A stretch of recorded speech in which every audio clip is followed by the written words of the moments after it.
तपाईहरू नझुकिने होला है, यो प्लेन हो भनेर।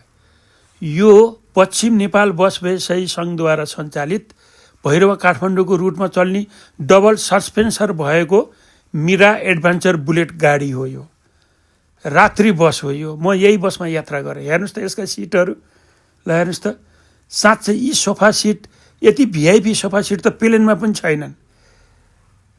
एकदमै आरामदायी यात्रा। अगाडिको सिटले पुरै फोल्डिङ गर्दा पनि पछाडिको खुट्टालाई छुँदै नछुने। अझै भन्नुपर्दा तपाईँहरूलाई त हेर्नुहोस् त, प्लेनमा जस्तै एक कुन्टा बिस्कुट पनि बाँडेको छ। अचल पानीका बोतल त सबैले दिन्छन्, तर यसमा त एउटा सुविधा के रहेछ, ब्ल्याङ्केट पनि दिने रहेछ रातिमा ओढ्नको लागि। अति नै उपयुक्त, अति नै लग्जरियस गाडी रहेछ यो। समयमै छुटेर समयमै पुर्याउँदो रहेछ यो गाडीले। यो पक्ष पनि मलाई राम्रो लाग्यो। हेर्नुहोस् त बिस्कुट।